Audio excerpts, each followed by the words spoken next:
বন্ধুরা, এখন ঘড়িতে বাজে 9:30। আর আজকে হলো শিবরাত্রি পুজো। পাহাড়ের উপর থেকে আমাদের এত সুন্দর সকাল থেকে মন্ত্রপাঠ শুরু হয়ে গেছে। তো চলুন আগে গেটটা গিয়ে লাগিয়ে দিয়ে আসি। সকাল থেকেই ভাবছিলাম ব্লগটা শুরু করা হলো না। কেন কি শিবরাত্রির অনেক বেশি কাজ থাকে, ঘরের মধ্যেও থাকে। তবে ঘরের পুজো আমার হয়ে গেছে, হাজব্যান্ডই করে যায়। ও শিবের মাথায় একটু জল টল ঢেলে গেল।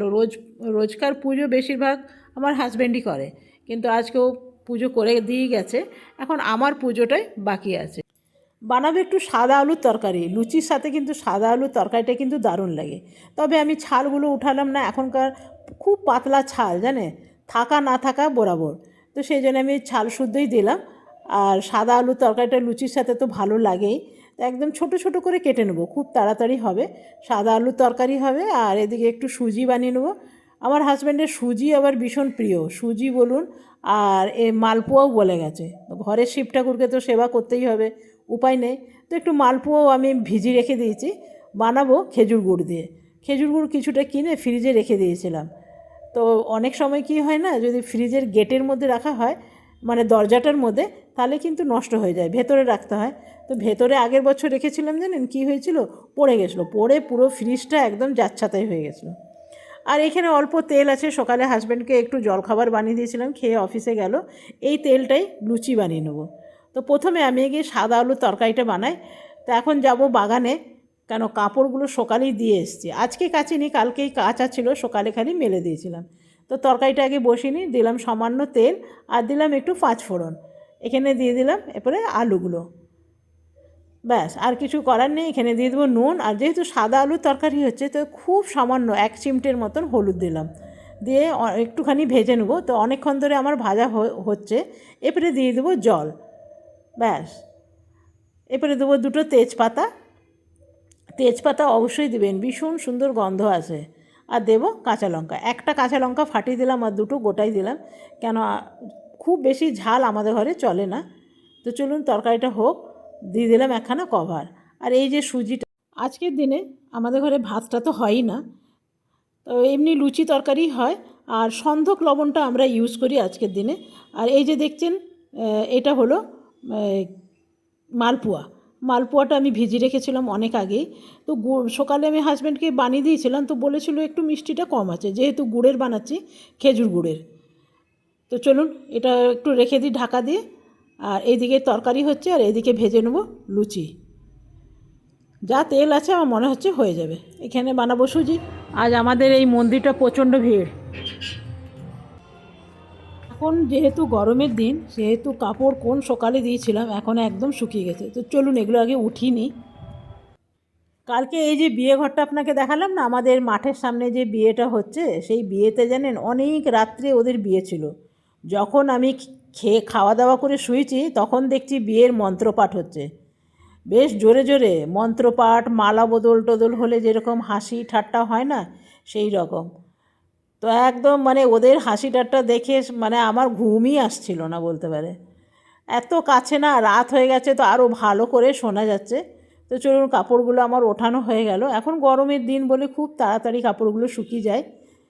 এইখানে চেয়ারের মধ্যেই রাখলাম, তাহলে কি হবে জানেন তো, তাহলে তাড়াতাড়ি গোছানো হবে। আর যদি রুমে রেখে দিই, তাহলে 4-5 দিনের এদিকে গোছানো হয় না। এই জন্য আমি সোফা চেয়ারে রাখি, বসে থাকি আর গুছিয়ে নিই। এরপরে আমি মালপোয়াগুলো বানিয়ে নেবো। বেশি বানাবো না, 3-4খানায় বানাবো, বাকিটা রাত্রে বানাবো। আর মালপোয়াগুলো খুব সুন্দর ফুলে উঠেছে, দেখবেন আপনাকে দেখায়। এই দেখছেন, দেবা মাত্রই কিন্তু খুব সুন্দর ফুলে উঠেছে। তবে এই যে মালপোয়ার ব্যাটারটা না, একদম সকালে করেছিলাম, হাজব্যান্ডকে দুটো ভেজে দিলাম অফিস যাওয়ার সময়, যেহেতু ভালোবাসে, তো সেই জন্য ভাবলাম দুটো খেয়ে যাক। সেই জন্যে খুব তাড়াতাড়ি মালপোয়াগুলো বানানো হয়ে গেল। আর এদিকে এই আর ভাজবো না, এটা ভেজেই হয়ে যাবে। 4টে আমার ভাজা হয়ে গেছে। আর ভেজে নেবো একটু লুচি। লুচিও বেশি ভাজবো না, যেহেতু হাজব্যান্ডই খাবে, আমি তো খাবো সেই সন্ধেবেলায়। তো সেই জন্যে 5-6খানা করে নেবো, তার মধ্যে হয়তো 3-4টেই খাবে, আর বাকিগুলো রয়েই যাবে।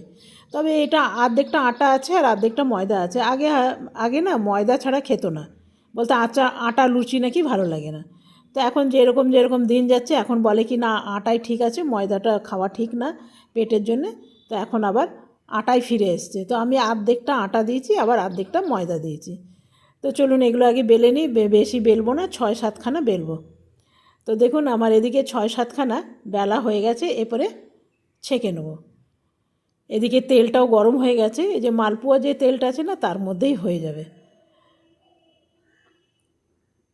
আর আমি তো খাবো সেই সন্ধেবেলায়, তো সন্ধেবেলাতেই ভাজবো, এখন থেকে ভেজে রেখে দিলে না খেতে ভাল লাগবে না। তো সেই জন্য অল্প করেই ভাজলাম, আর খুব সুন্দর ফুলে উঠছে লাল লাল করে, দেখছেন। আর এরকম একটু লাল লাল আমাদের ঘরে পছন্দ করে, খুব সাদা লুচিটা একদমই পছন্দ করে না। তো চলুন এগুলো আগে ভেজে নিই। আর এদিকে এরপরে বানিয়ে নেবো, সুজির পর বানিয়ে দেবো, লুচির পর বানাবো সুজি। তো এখানে সুজিটাও বসানো হয়ে গেছে, আর বানাচ্ছি পুরো দুধ দিয়ে। এখানে দিলাম তেজপাতা, আর এদিকে দেখুন লুচিগুলো ভাবছি রেখে দিই, বেশি বানাইনি, আপনাকে বললাম না 6-7খানাই বানাবো। এটা শুধু হাজব্যান্ডের জন্যই বানালাম, আমারটা আমি এখন বানালাম না। যা খাবে খাবে, বাদ বাকিটা থেকে যাবে। আর এই 4টে মালপোয়া বানিয়েছি, এই যে 4খানাই মালপোয়া আছে, অল্প করেই বানালাম। আর এদিকে সুজিটা আমার হয়ে গেছে, তবে এই সুজিটা আপনাদের সাথে শেয়ার করা হলো না। এই সুজিটা একটু আলাদাভাবেই আমি বানাই, আর বেশ খেতে ভীষণ ভালো হয়। একটু গুঁড়ো দুধ টুধ দিই না, দারুণ লাগে। চলুন এটা রেখে দিই, ঠান্ডা না হলে তো খাওয়া যাবে না, গরম গরম সুজি ভাল লাগবে না। আমার হাজব্যান্ড এমনিতেও একটু সব জিনিসই ঠান্ডা পছন্দ করে। তো চলুন এরপরে যাব বাগানে।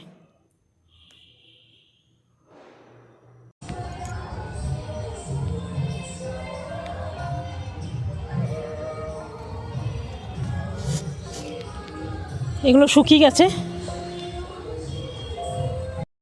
কালকে আপনাদের দেখিয়েছিলাম আদাগুলো গ্রেট করে রেখেছিলাম, তো কালকে ভালো করে শুকায়নি জানেন, তো আজকে একদম শুকিয়ে গেছে। তো এগুলো এরপরে যদি মিক্সিতে আপনি গুঁড়ো করে রেখে দেন, কিন্তু আমি এটা বানিয়েছি বেশি লাল চা খাবার জন্যে। লাল চার সঙ্গে বা দুধ চার সঙ্গে অল্প একটু দিয়ে দিলেই হয়ে যায়। অনেক সময় থাকে না যে আদা দেওয়া চা খেতে ভালো লাগে, আমাদের ঘরে শীত হোক গরম হোক আদা দেওয়া চা হয়ই। আর অনেক সময় কি হয় ঘরে থাকে না, তখন যদি গুঁড়োটা থাকে না খুব ভালো, একটু চায়ের সাথে ফুটতে দেবেন, তাহলেই কিন্তু ভালো হয়। একদম মনেই হবে না যেগুলো গুঁড়ো আপনার। তবে আমি 3 কিলোর পুরোপুরি বানিয়েছি, তবে কতটা হয়েছে চলুন আপনাকে একবার দেখাই। এটা হলো কফির শিশি, এই রকম একটা শিশি আছে, আর একটা শিশি রান্নাঘরে আছে, এই যে একটা, এই যে এটা হলো 3 কিলোর আদা, দুটো মিলিয়ে। তো আমাদের ব্যস্ত মানুষ এখন খেতে বসছে, খেয়ে দেই বলছে এখন অফিসে চলে যাবে। চলুন আমি স্নান করে ফিরে আসছি। হঠাৎ মনে পড়লো আপনাদের তো ওয়েলকামই করা হয়নি। Welcome back to my channel. আশা করি আপনারা সকলে খুব ভালো আছেন, আমিও খুব ভালো আছি। আর এখন মাথায় শ্যাম্পু ট্যাম্পু করলাম, আর আলতা পরতে গিয়ে গোটা গোটা হাত আলতা হয়ে গেল দেখুন। শাড়িতেও পড়েছে, শাড়িতেও পড়ে গেছে, আপনাকে আমি দেখাই দাঁড়ান কোথায় যেন পড়লো, এই যে এই যে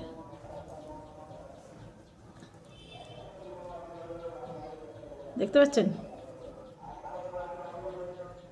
শাড়িতেও পড়ে গেল। আলতা পরতে আমার ভালোই লাগে, কিন্তু এরপরে ঘরের পুজো করি, ঘরের পুজো হয়ে গেছে, এখন করব শিব ঠাকুরের পুজো। হাতটা আলতায় আলতা পুরো অনেক হয়ে গেছিলো, তো এখন একটুখানি মানে পরিষ্কার করলাম।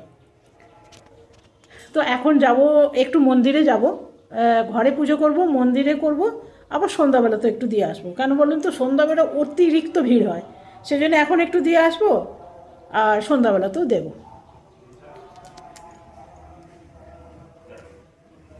তো চলুন, ঠাকুরের পুজো হয়েই গেছে, খালি শিব ঠাকুরের পুজো বাকি আছে।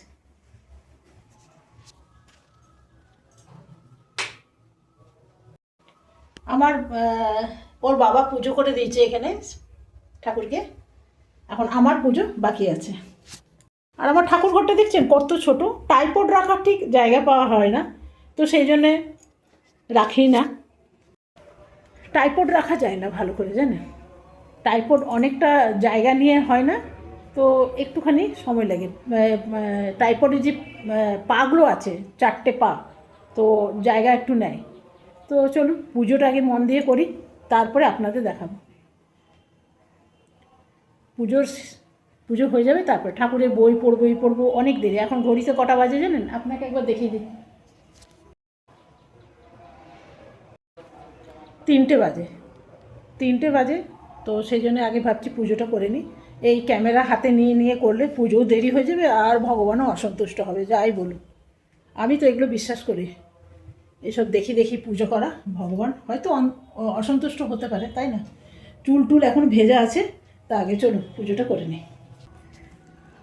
বুঝতেই পারছেন হাতে আছে, এখানে আছে, তো এইসব নিয়ে ভিডিও করা যাবে না। এটা যাচ্ছি এখন মন্দির।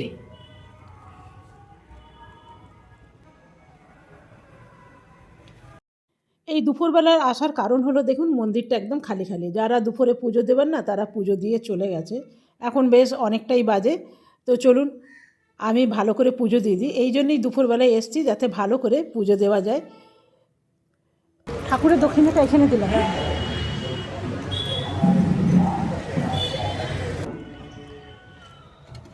এখন কটা বাজে বলুন তো? এখন বাজে 4:30। রোদ চলে গেছে, দেখতে পাচ্ছেন না? রোদ নেই। ওই যে পাহাড়ের উপরে না বিশাল বিশাল শিব ঠাকুরের মন্দির আছে। এতটা উঁচু উঠতে হয় না, অনেক উঁচু, মানে সিঁড়ি নেই, পুরো স্লোপ রাস্তা। তা একবার গেছিলাম বাবা, এই না খেয়ে এতটা ওঠা বড় মুশকিল। তবে জানেন সবই ভগবানের ইচ্ছা।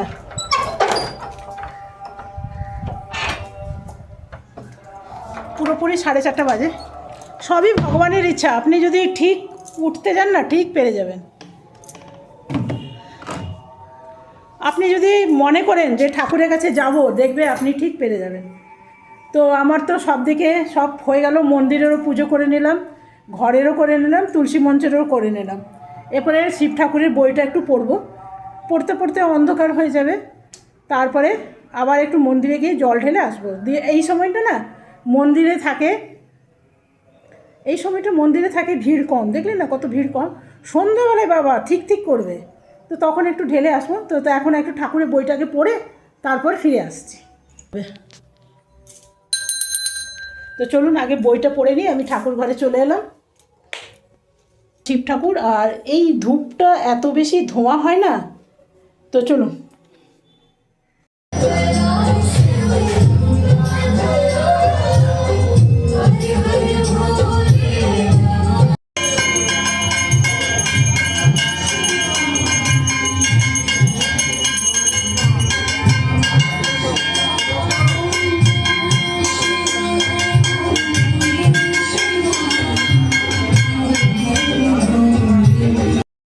আমি এখন চলে এসেছি মন্দিরে।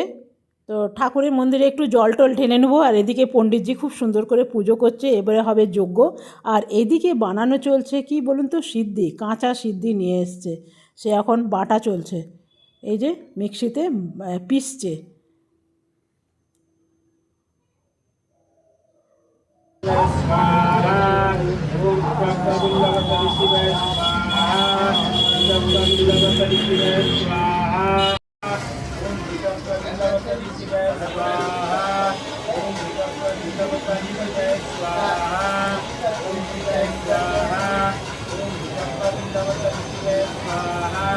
হ্যাঁ, এখন বানাইতেছি, কীভাবে বানাই তাও জানি না, ওই জন্য জিজ্ঞাসা করে। অনেক জায়গায় ভাঙের প্যাড়া পাওয়া যায়, কাঁচা ভাঙ। আচ্ছা, কী দেওয়া হচ্ছে? বাদাম নাকি কাজু বাদাম? কাজু বাদাম, খেজুর, বাদাম, চিনি, আর এইখানে পেশা হচ্ছে। দুধ। এটা ছাকা হবে নাকি? না না, এটা বাদাম। না মানে আর ছাকা হবে না, ডাইরেক্ট খাওয়া হবে। ব্যাস, আজকে শিবরাত্রি জমে যাবে। ঠিক। তো বন্ধুরা, এখন আমি মন্দির থেকে এলাম, ঠাকুরের বই টই পড়ে তারপরে মন্দির চলে গেছিলাম। তো এখন মন্দিরে হচ্ছে যজ্ঞ, পুষ্পাঞ্জলি, সব কিছু চলছে এখন ধীরে ধীরে। পুষ্পাঞ্জলি তো সন্ধে অবধি বেশিরভাগ মানুষই থাকে, তো সেই জন্য অনেক বেশি ভিড়ভাড় ছিল। আমাদের নেট সকাল থেকে দেখছি নেটটা আসছে যাচ্ছে, জানি না এখন আছে কি না, জানি না কি যে হয়েছে কি জানি। আপলোড করতে গেল, এখন তো আছে, কিছুক্ষণ পর দেখি আবার লাল লাইট জ্বলছে। তো চলুন, সারাদিন অনেক হয়রান হলো। ঘুম কি জানেন তো, খুব বেশি ঘুম পেয়ে গেলে আবার ঘুম আসে না। আমার হয়েছিল তাই। একটুখানি পুজো টুজো বই টই পড়ে একটুখানি যদি 2-5 মিনিট শুয়েছিলাম, কিন্তু ঘুম তো এলো না। আবার শাড়ি টাড়ি চেঞ্জ করে গেলাম মন্দিরে। সকালে জল ঢেলে এসেছিলাম, আবার এখন সন্ধ্যাবেলায় ঢাললাম। তো চলুন, বাই বাই। অনেক কথা বললাম, যা তা কী বলে ফেললাম নিজেরও মনে নাই। আজকাল মাথার মধ্যে কিছু রাখতে পারছি না, কোভিড ইঞ্জেকশন নেওয়ার পর সব ভুলভাল হয়ে যাচ্ছে। চলো বাই বাই। আর আমাদের টিভিতে কি চলছে এখন? ক্রিকেট। আবার ক্রিকেট। এই ক্রিকেট দেখতে দেখতে আমার মাথা খারাপ হয়ে গেছে। Bye bye.